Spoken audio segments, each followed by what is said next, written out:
할렐루야. 행복하십시오. 성령 충만하십시오. 예배 잘 드리시기 바랍니다. 예배 가운데 하나님의 임재가 가득하기를 축복합니다. 예배 가운데 말씀하시는 하나님을 경험하십시다.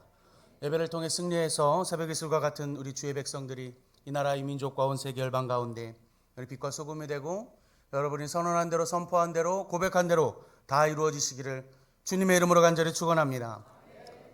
우리는 영의 사람입니다. 하늘에서 내리는 신령한 떡과 빵을 통하여 우리가 살아나는 것입니다. 내 옛 자아와 본질은 죽고 예수가 삽니다. 그리고 은혜 받고 세례 받고 성령 받고 직분 받아 능력 있게 쓰임 받게 될 줄로 믿습니다. 검단 우리 교회가 그러므로 부흥하고 성장하고 변화될 줄 믿습니다.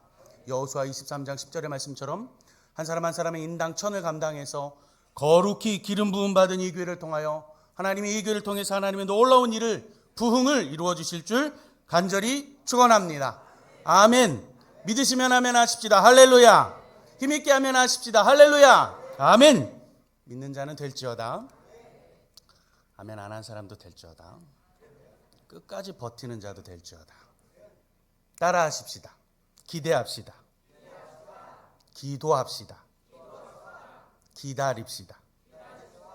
기적이 옵니다. 할렐루야. 여러분 기대하시고 기도하시고 기다리시면 기적이 오는 줄로 믿습니다. 대강절 마지막 네 번째입니다. 교회 절기 가운데서 네 번을 지키는 절기는 없죠. 많이 지키는 거죠. 대림절을 통해서 주현절까지 이어지는 절기입니다. 여러분 이 대림절의 의미가 뭘까요? 첫 번째는 예수 그리스도께서 육신을 입고 이 땅의 구원자로 오심을 밝히 비추는 기간입니다. 캐롤도 트리도 어두운 가운데 이 세상에 오신 예수 그리스도를 밝히는 거예요. 대림절 시작으로 트리를 하는 것이죠. 두 번째는 이 땅에 오신 그 구원자 예수님을 마음으로 모시기 위하여 나 자신을 준비하는 기간입니다. 나를 돌아보는 기간. 마지막 세 번째로 심판주로 오시는 재림의 주 예수 그리스도를 기쁨으로 만나기 위하여 준비하는 기간. 대림절입니다. 이 대림절의 기간에 복된 성탄을 맞이하기 위하여 준비하는 우리 모두가 되기를 바랍니다. 특별히 오늘 온 세대 찬양 예배로 우리 온 아이들과 교회 학교와 성도들이 함께 예배하는 이 예배를 통하여 하나님 앞에 영광 돌리는 복된 예배가 되기를 간절히 소망합니다. 할렐루야. 아멘. 오늘 저는 본문 가지고 두근대면 부재, 설레지 않으면 유죄 라는 제목으로 말씀 나누고 싶습니다. 사실은 이 제목은 송정연, 송정림이라는 자매의 작가가 쓴 감동의 습관, 설렘의 습관이라는 책의 일부입니다. 그 길귀의 일부 중 이런 고백이 있어요. 두근대면 무죄, 설레지 않으면 유죄. 이 설렘도 습관이라는 것입니다. 감동도 습관이죠. 감탄도 습관이라고 하는 것이죠. 찰스 두히그라고 하는 사람이 습관의 법칙이라고 하는 책을 썼습니다. 이 책에 이렇게 기록됩니다. 습관은 강력하지만 섬세하고 우리 의식과는 상관없이 나타날 수 있으며 심지어 의도적으로 만들어갈 수 있다. 이 법칙을 이야기한 거지. 이 책 안에서 세들백 교회 릭 워렌 목사님의 이야기가 들어져 있어요. 영적인 성숙을 만들어지고 책임지게 하는 방법이 믿음을 습관화하는 거예요. 믿음을 습관하는 순간을 훈련한다라고 하는 거예요. 그래서 세들백 교회의 신도들은 처음에 들어오면서 세 가지 습관을 지키겠다고 하는 영적 언약 카드에 반드시 서명하게 합니다. 첫 번째, 매일 묵상과 기도를 하겠습니다. 서약하는 거예요. 두 번째, 10의 1조를 반드시 드리겠습니다. 언약 카드를 적는 거예요. 세 번째, 작은 곳이라도 내가 구역 안에 들어가서 그 그룹 멤버의 한 멤버로 활동하겠습니다. 세 번째, 서약을 하게 하는 거예요. 오늘 저는 이 제목을 예배라고 하는 관점에서 적용해 보았습니다. 우리 예배가 설레일까? 두근거리고 감동이 되십니까? 여러분 오늘 예배를 들어오면서 가슴 가득 그 설레는 마음을 품고 예배당을 올라오셨습니까? 본당으로 올라오는 그 걸음 가운데서 하나님이 어떻게 말씀을 통하여 나를 감동감화하실까라고 하는 마음으로 간절한 마음으로 오늘 올라오셔서 이 자리에 앉으셨습니까? 아니면 도대체 그 마음이 있었을 때는 언제일까 한번 생각해 보세요. 언제였을까? 기억나세요? 하도 까마득해가지고 기억도 조차 나지 않으십니까? 제가 엊그제 금요일날 라마나얏이라고 하는 말씀 전하면서 하나님의 은혜, 하나님의 성령, 하나님의 임재를 부어주실 때는 우리 인간의 방법과 의지와 노력과 생각을 뛰어넘어 하나님의 방법과 기준과 섭리에 따라서 은혜 받을 자에게, 성령 충만 받을 자에게, 하나님 임재가 있을 자에게 반드시 만나게 하고 변하게 하고 중생하게 하실 줄로 믿는데, 오늘 우리의 예배가 이 교회이기 때문에, 저 교회이기 때문에, 누가 말씀을 전하기 때문에 전하고 안 전하고가 아니라 하나님이 사랑하는 성도들이 전심을 다하여 기대하는 마음 가지고 영과 진리로 나아갈 때 하나님이 강력한 성령의 임재와 영광을 이 자리 가운데 부어주시고 나타나게 하실 줄로 믿습니다. 믿으시면 아멘 하십시다. 이곳에서 하나님의 놀라운 영광과 임재가 나타나게 될 것입니다. 오늘 제목을 정하면서 기도하는 계속 감동을 주셨어요. 두근거리면 부재, 설레지 않으면 유재. 우리가 드리는 예배의 마음이었으면 좋겠다. 우리의 마음이었으면 좋겠다. 가슴이 콩콩거리고 우릿하게 아프고 기분 좋은 찌릿찌릿함이, 기분 좋은 가슴의 그 통증들이, 그 짜릿한 마음이, 가슴이 콩콩콩콩콩 뛰는 그 심장과 같은 마음이 느껴지세요? 저 느껴본 적 있습니다. 한 입을 덮고 자는 그 사람 쳐다볼 때 말고, 그거는 3개월밖에 안 가요. 여러분, 우리의 사랑의 도파민이 의사들이 말해요. 3개월짜리라고. 그 다음 뭘로 살아요? 뭘로 살아요? 의리로 사는 거죠. 웃잖아요. 저는 웃어. 의리로 사는 거예요. 의리로 살아. 저는 탈진을 경험해 본 적 있습니다. 번아웃이죠. 완전히. 2015년에 안식년 얼마 남겨두지 않고 선임 선교사님이 비운 그 자리를 제가 메워드렸어요. 그래서 호스텔에 있는 아이들과 그 아이들 관리하면서 주일마다, 주일 저녁마다 예배를 이렇게 드렸는데, 당시 전 탈진 상태에 있었습니다. 뭐가 탈진이었냐면, 첫 번째 언어가 탈진이었는데, 저 언어를 잘한다고 생각했어요. 잘했어요, 나름. 그리고 그만한 10년, 20년 차 선교사님 비교할 게 아니고 나랑 비슷한 연차에 온 사람보다 내가 제일 잘한다고 자부하고 있었어요. 현지 찬양을 제가 가장 많이 알고 있었다고 자부했고, 현지 찬양으로 찬양 인도를 할 정도였으니까 잘 알고 있다고 생각했어요. 잘한다고 생각했어요. 근데 어느 날 저희 집에 에어컨을 설치하러 온 현지 사람이 있었는데, 청년 하나가 에어컨을 설치하러 왔어요. 청년이라고 말하는 게 청소년이죠. 어린 친구였어요. 근데 한마디도 제가 못 알아듣겠는 거예요. 한마디를. 뭐라고? 제가 좀 가는 기가 먹었잖아요. 뭐라고? 자꾸 뭐라고? 죄송합니다. 이런 표현 써서.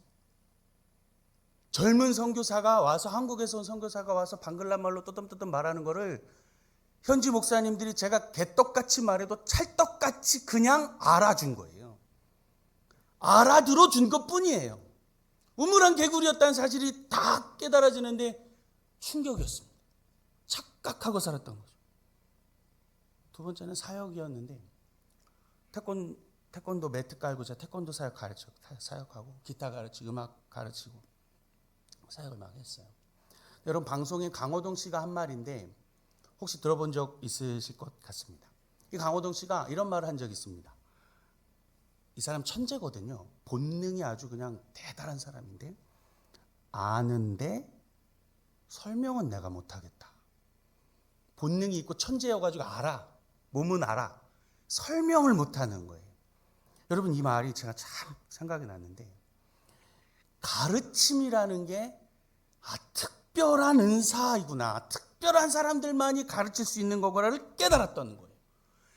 야, 너 왜 이게 너는 안 되니? 이러면서 막 승질내고 윽박 지르는 나를 발견하고, 야, 이게 A코드야, 잘 봐라, 눌러봐라. 너 왜 이게 안 되니라고 하면서 내 속에서 분내하고 있는 나를 발견한 거예요. 가르침의 은사가 저에게 없었던 것이.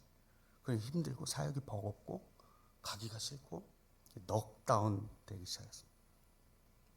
탈진을 회복하는 여러 하나님의 은혜가 있었는데, 4가지가 있었는데, 그 중에 하나가 뭐냐면, 여느 때처럼 호스텔에서 주일 저녁에 예배를 드리는데 이제 지켜보고 있었던, 저 뒤에 앉아가지고 그냥 관리자처럼 저 뒤에서, 혹은 저 중층 위에서 쫙 지켜보고 있어요. 관리자처럼. 아무 감정이 없어. 설레지 않음으로 그냥 뚝 떨어져서 예배를 지켜보고 있었어요. 근데 하나님 저에게 말씀하시는 것 같았습니다. 이 내면의 음성으로요. 김성 교사야, 너에게 처음 주었던 그 은혜, 그 순간, 그 예배의 감격을 회복해라. 청년 시절에 예배 들으면서 매일 눈물 흘리고, 제가 월요일을 싫어했거든요. 화요일에는 화요 모임 가고, 수요일은 수요예배 드리고, 목요일은 목요 중보기도 인도하고, 금요 금요철야 드리고, 토요일은 청년 예배가 청년 예배 드리니까, 주일은 주일 오전부터 주일 오후 저녁까지 예배 드리고, 월요일만 교회를 안 가니까 제일 싫어했어요. 매 예배마다 눈물 흘리고, 예배 가운데 무엇이 말씀을 기대하면서 열정적인 찬양과 뜨거운 기도를 드리는 예배를 쫙 생각나게 하시는, 샘솟듯이. 그때 가슴이 뛰기 시작하는, 콩닥콩닥콩닥, 기분 좋은 찌릿찌릿함이 나면서 그 아이들 바라보고 있는 내 안에 주가 말씀하시는 것 같았어요.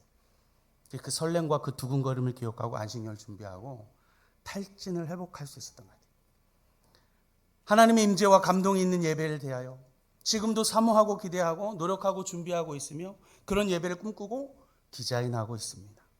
추방당했을 그 당시에 다시 돌아갈 나라를 정할 때 저는 마음껏 예배할 수 있는 나라, 다시는 추방 안 당하고 마음껏 복음 전할 수 있는 나라로 내가 가야 되겠다, 그렇게 찾고 있던 때 이 마음 때문이었습니다. 여러분, 오늘 본문은 히스기야 왕의 내용입니다.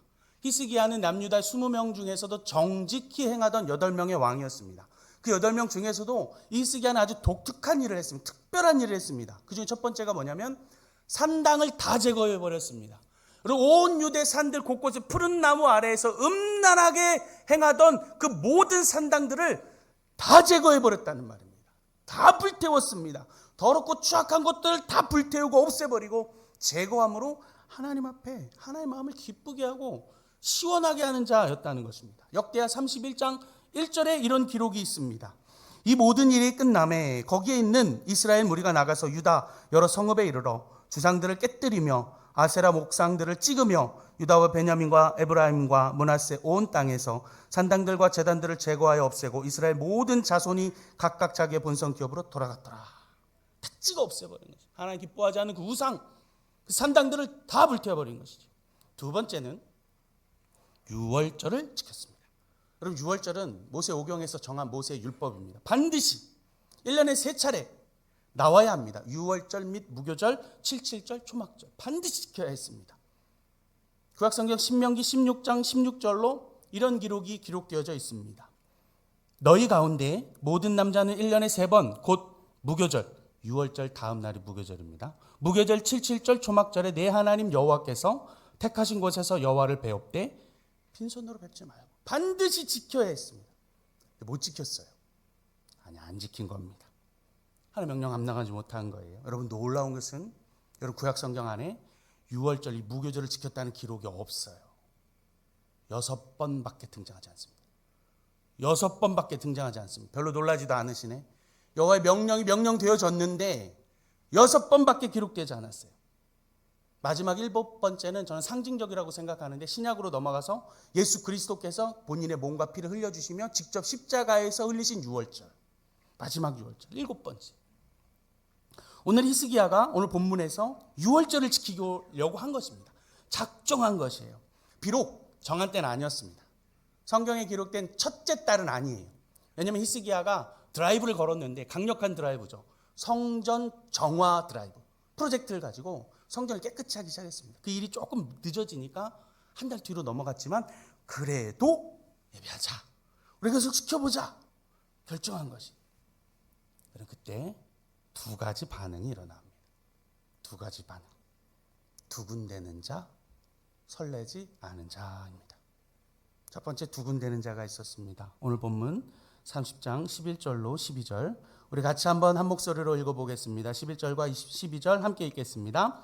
그러나 아셀과 므낫세와 스불론 중에서 몇 사람이 스스로 겸손한 마음으로 예루살렘에 이르렀고, 하나님의 손이 또한 유다 사람들을 감동시키사 그들에게 왕과 방백들이 여호와의 말씀대로 전한 명령을 한 마음으로 준행하게 하셨더라. 아멘. 몇 사람 스스로 지금 겸손한 마음으로 반응하는 거예요.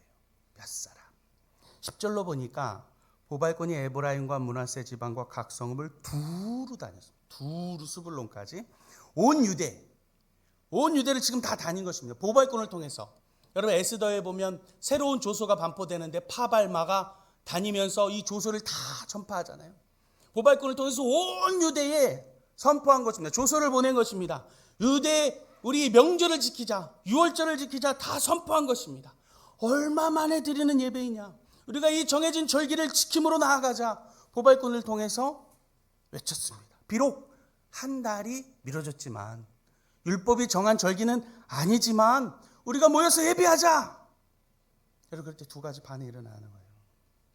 분명히 저는 있었을 것 같습니다. 예배 드리자 그래도 정한 절기가 아니지만 반대를 위한 반대가 있었을 것 같으세요? 없었을 것 같으세요? 에헴 하면서 어디 율법에 정해지도 않는 나를 지킨단 말이냐. 나는 죽어도 안 죽었다. 내년에 다시 드리자. 이런 말종 같은 자들이 있었게요? 없었게요? 있었을 것 같아요. 근데 그럼에도 예배하자. 그런 사람 이름이 없어요. 하나님 존귀한 사람들은 하나님 이름이 없습니다. 얼마나 귀한지 몰라요. 귀해 보이는 이름이 없는 사람, 하나님이 기억하시는 이름이 없는 그 몇몇은 지금 두근거리는 심정 가지고 설레이는 마음으로 성전에 오르고 있습니다.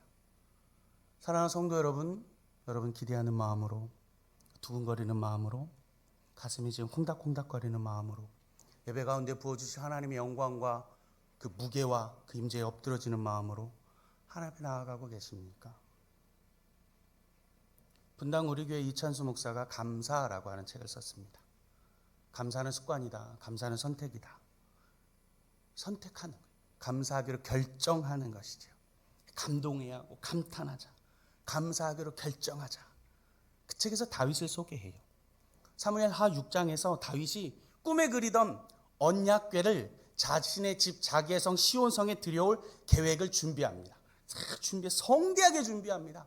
놀라운 계획을 준비해서 그 언약궤를 이제 자기의 성으로 모셔드리자. 기럇 여아림이라는 곳에 20년 있었는데 성경은 20년이라 기록하는데 아마 학자들은 40년이 넘은 것으로 봐요. 그 웃사가 아들이 아니라 손자일 것으로 보는 거예요. 그래서 출발을 했습니다. 자기의 성으로 지금 들어오려고 하는 거대한 프로젝트가 움직이고 있어요. 여러분 그런데 어떻게 됐어요? 여러분 잘 아시는 대로 죽어버렸어요. 그를 손대므로 웃사가 죽어버렸어요. 여호와가 언약궤를 붙든 자를 치심으로 베레스 웃사 저주하시는 곳이다. 다윗이 두렵기 시작했습니다. 다윗이 무섭기 시작했습니다. 도저히 엄두가 나질 않았습니다. 그리고 어디로 보내요? 오벳 에돔이라는 자에게 보내버려요. 다윗은 계속 두려운 거예요. 어떻게 해야 하나? 여러분 그런데 소리가 들리기 시작하는데 무슨 소리가 들리기 시작하네요? 카더라는 소리가 들리기 시작하는 거예요. 카더라 들리는데 오벳 에돔이라는 자의 집에 복이 임하더라. 축복이 있더라. 딱 3개월 있었는데 하나님의 축복, 하나님의 임재가 그 가정 위에 부어지더라. 그 집에 부어지더라. 가문이 부어지더라. 여러분 성경을 잘 찾아 읽어보세요. 하나님의 놀라운 축복이 역대하에, 역대상하에 계속해서 오벳 에돔이라고 하는 자와 그 가정과 자손에 부어지는 것을 볼 수가 있어요.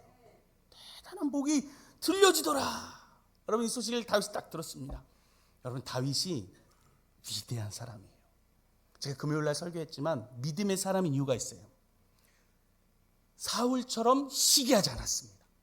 저거 죽여버리리라. 질투하지 않았습니다. 미워하지 않았어요. 분내지 않았습니다. 그 소리가 들린 즉시 여러분 이게 다윗의 위대함인데 위대함이에요. 하나님 그 오벳에돔의 축복이 주여 나에게도 임하여 주옵소서. 다시 그 간절한 마음을 갖는 거예요. 축복을 간구하는 마음을 갖기 시작하는 거예요. 하나님의 임재를 지금 막 사모하기 시작하는 거예요. 그럼 자기의 실수를 인정합니다. 이제는 내가 어깨에 베고 인정했죠? 인정한 거예요. 잘못을 인정하고 여러분 실수를 인정한다는 것이 위대한 거예요. 잘못을 고백하고 용서를 구하는 좀 위대한 신앙입니다. 다시 인정하고 술의 어깨를 맨 채로 이제 언약궤를 자기 성으로 쫙 빠져들여요. 여러분 그 궤가 들어오는데 여러분 다시 어떤 마음으로 그 임재를 대하게 될까요?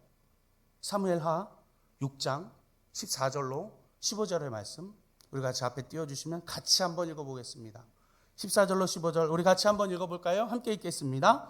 다윗이 여호와 앞에서 힘을 다하여 춤을 추는데 그때에 다윗이 배 에봇을 입었더라. 다윗과 온 이스라엘 족속이 즐거이 환호하며 나팔을 불고 여호와의 궤를 메어 오니라. 아멘. 오늘 14절에 보니까 힘을 다해 그랬습니다. 힘을 다해 춤을 추는, 오늘 우리 어린아이들이 힘을 다해 춤을 췄는데 이 힘을 다하다는 원어적 표현은 전부입니다. 완전, 훌, 모두예요. 모든 힘을 다해서 춤을 췄다는 거예요. 왜요? 기뻐서.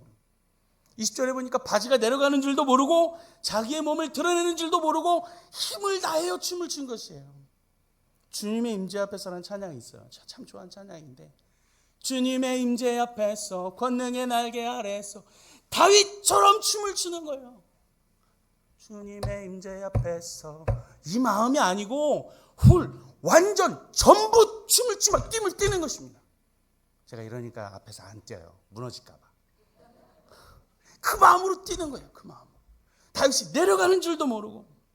여러분, 오늘 본문 역대하 30장 뒷후반절에 읽지 않았지만 26절로 27절에 이런 기록이 있습니다. 예루살렘에 큰 기쁨이 있었으니 이스라엘 왕 다윗의 아들 솔로몬 때로부터 이러한 기쁨이 예루살렘에 없었더라. 그때 제사장들과 레위 사람들이 일어나서 백성을 위하여 축복하였으니 그 소리가 하늘에 들리고 그 기도가 여호와의 거룩한 처소 하늘에 이르렀더라. 그러니까 큰 기쁨, 그래서 큰 기쁨이 일어났습니다. 여러분, 큰 기쁨의 큰은 메오드라고 하는 히브리어 단어인데 위대하게, 대단하게, 엄청 크고 많은 이라는 뜻을 가지고 great, great, great, great 이라는 뜻이에요.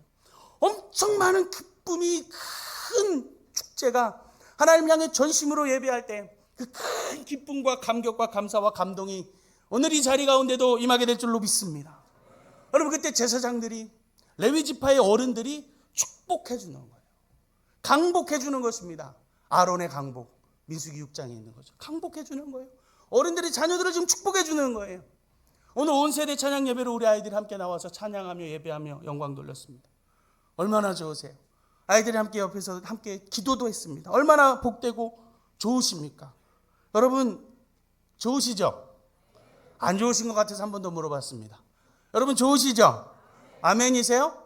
아멘만 하지 마시고 이따 나갈 때 하는 아이들에게 충성을 다해 섬겼던 청년들에게 배춧잎도 좀 주시고 노란잎도 좀 주시고.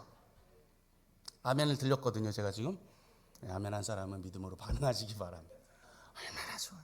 아이들을 축복해주고 함께 전심을 다해서 예배하고 온 아이들과 온 전 모든 교인들이 함께 예배하는 공동체, 가슴이 두근거리는, 콩닥거리는, 하나님이 기뻐하는 예배, 그런 예배 공동체 우리 교회가 되기를 간절히 축원합니다. 그런데 다른 반응도 있었어요. 설레지 않은 자. 오늘 10절 말씀인데 본문 10절입니다. 우리 본문 10절 같이 한번 읽어볼까요? 함께 읽어보겠습니다. 보발꾼이 에브라임과 므낫세 지방 각 성읍으로 두루 다녀서 스불론까지 이르렀으나 사람들이 그들을 조롱하며 비웃었더라. 무슨 반응이에요? 어떤 반응입니까? 조롱하며 비웃더라. 비웃음입니다. 원리 같아요. 세상이 교회를, 악한 자가 선한 자를, 하나님의 사람을 마귀에 사로잡힌 자가 그 하나님의 사람에게 조롱하며 비웃음. 같은 공간, 같은 시간 안에서 똑같이 하나님을 예배하는데 어떤 한 사람은 비웃고 조롱하고 멸시합니다. 비꼬는 것이죠. 또 어떤 사람은 그것이 아닌 다른 마음으로 나가는 것이. 제가 청년들 사역하면서 위에 계신 분들에게 다 얘기하는 건 아니지만 위에 가지 말아라 좀 제발. 밑으로 내려와라. 뭔 핑계를 다 대면서 위에 있어. 위가 잘 보여요. 이딴 핑계를 대. 근데 여러분, 은혜를 받으면 앞으로 나오게 돼 있어요. 사모하는 심령은 앞차례로 나오잖아요. 앞에 나오는 거예요. 앞에 나와. 여러분, 위로 올라가는 그 의도가 있는 거예요. 모교회에서 잠깐 사역할 기회가 있어서 그 모교회 장로 아들, 그 며느리 다 내가 가르친 애들인데 위에 올라가가지고 다리 펴고 와가지고 견딜 수가 없어. 뭔가 하나님 관계이던 사람과의 관계이든 지금 뭔가 불편하거나 조금 이상한 사람들이 그렇게 되는 거예요. 자, 뒤로 가요. 앞자리에 오지 못하죠. 여러분, 오늘 본문에서 또 어떤 일들이 일어나고 있냐면 역대하 30장 17절에 이런 일이 있습니다. 회중 가운데 많은 사람들이 자신들을 성결하게 하지 못하였으므로 레위 사람들이 모든 부정한 사람을 위하여 유월절 양을 잡아 그들로 여호와 앞에서 성결하게 하였으나, 너무 오랜만이기도 했지만 두근대지도 않고 설레지도 않았던 그들이었기에 성결하지 못한 일들이 일어나는 거예요. 계속해서 18절로 어떤 일이 일어나냐면 에브라임과 므낫세와 이사갈과 스불론의 많은 무리는 자기들을 깨끗하게 하지 아니하고 유월절 양을 먹어 기록한 규례를 어긴지라. 히스기야가 그들을 위하여 기도하여 이르되 선하신 여호와여 사하시옵소서. 여러분, 설레지 않는 자들이기 때문에 규례와 율법을 어기는 것이 여러분 당연한 것 아닙니까? 두근대지 않으니까, 설레지 않으니까, 무감각, 무심한 마음으로 나오는 거예요. 여러분, 성령이 주시는 감동과 감화가 떨어진 사람들은 무감각해집니다. 무신경해지죠. 여러분, 사랑하는 성도 여러분, 성도에게 가장 경계해야 할 단어가 하나 있습니다. 그 단어는 무뎌짐입니다. 무뎌짐. 무뎌지는 거예요. 무뎌져. 오늘 다윗을 보고 있던 그 미갈이 그렇습니다. 사무엘하 6장 20절에 미갈이 다윗을 보며 이렇게 말합니다. 읽어드리겠습니다. 다윗이 자기의 가족에게 축복하러 돌아오매 사울의 딸 미갈이 나와서 다윗을 맞으며 이르되 이스라엘 왕이 오늘 어떻게 영화로우신지 방탕한 자가 염치 없이 자기의 몸을 드러내는 것처럼 오늘 그의 신복의 계집종의 눈앞에서 몸을 드러내셨도다 하니. 여러분, 다윗의 아내인데 왜 사울의 딸이라고 표현했을까요? 저는 성경에 무의미한 기록은 없다 생각합니다. 모세오경에서 에브라임과 므낫세를 축복할 때 꼭 야곱의 자손인데 에브라임과 므낫세가 요셉의 아들이라고 표현한 것과 저는 일맥상통한다고 보여서요. 지금 미갈은 두근대지 않아 유죄, 설레지 않아 유죄인 것이 전혀 요동함이 없습니다. 고든 마음을 가지고 아마도 저 위에 자기 궁전 창문에서 힐끗 쳐다보고 있는 것 같아요. 하찮은 것들이 뭔가 하찮은 것을 하고 있구나 하고 불편한 심정을 가지고 다윗에게 지금 어떤 반응을 보이는 비웃음. 히스기야와 마찬가지입니다. 비꼬는 것이죠. 비난하고 있는 것입니다. 여러분, 원래 모태신앙들이 원래 못하잖아요. 아무것도 못하잖아요. 여러분, 그 마음인 거예요. 아무것도 못하고 자기는 뛰지 못하고 자기는 기뻐하지 못하는. 여러분, 미갈이 어려서부터 궁에 살았습니다. 궁의 법도와 예절과 모든 것들을 다 지켰어요. 그러면서 자기는 지금 다윗처럼 뛰지도 못하고 기뻐하지도 못하고 감동과 감화를 못 느끼고 설레함도 없는 그가 다윗을 향하여 비웃음, 멸시와 비꼼. 누구를요? 다윗을. 여러분, 구약성경에서 다윗은 예수 그리스도를 예표하는 대표적 인물입니다. 대표적 인물. 사랑하는 성도 여러분, 여러분 지금 두근거리고 있기에 무죄이십니까? 설레지 않음으로 유죄이십니까? 우리가 드리는 예배를 통하여 감화와 감동과 기대와 소망을 드리고 오늘 드리는 예배가 내 인생 마지막 예배라고 하는 마음을 가지고 웃자든지 어찌든지 주가 나에게 주실 말씀을 기대하는 마음으로 간절하고 하나님께 사모하는 심정으로 앉아 계십니까? 아니면 힐끗거리면서 쳐다보며 비웃음, 냉랭한 가슴과 딱딱한 마음, 굳은 마음을 가지고 팔짱을 끼고 계십니까? 미갈의 최후가 어떻게 됐을까요? 사무엘하 6장 23절로 이렇게 기록하고 있습니다. 그러므로 사울의 딸 미갈이 죽는 날까지 그에게 자식이 없느니라. 저주죠. 구약에서 말하는 극한 저주입니다. 가정에 자녀가 없을 것이다. 시편 기자가 말씀하는 것처럼 화살통, 장수의 화살통에 화살이 없는 저주, 전쟁할 수 없는 저주, 일할 수 없는 그 저주를 받게 된 것이죠. 설레지 않음으로 유죄인 인생이 되어지지 않길 소망합니다. 설레지 않음으로 저주받은 인생이 되지 않길 소망합니다. 하나님 앞에서 막혀지는 인생이 되지 않기를 주님의 이름으로 간절히 축원합니다. 말씀 정리하겠습니다. 오늘 같은 시간 같은 공간에서 두 가지 반응이 일어나는 것입니다. 두근대는 무죄, 설레지 않는 유죄. 여러분, 예배를 기대하고 소망하고 간절하게 심장이 찌릿찌릿한 마음과 콩닥거리는 마음 가지고 하나님의 임재를, 하나님의 은혜를, 그 감동하심을, 말씀하심을, 역사하심을 사모하는 마음으로 예배를 드리는 우리 검단 우리교회 공동체가 되기를 간절히 소망합니다. 설레지 않음으로 예배 비웃고 멸시하고 안익고와 비난하며 저주받으며 하나님 앞에 막혀지는 인생이 되지 아니하기를 간절히 소망합니다. 이 대림절에 하나님을 향한 우리의 마음이 이렇게 두근대는 마음 가지고 설레는 마음 가지고 하나님 앞에 예배하며 복 받아 누리는 10년과 가정과 가문도 이 교회 다 되시기를 주님의 이름으로 간절히 축원합니다. 축원합니다.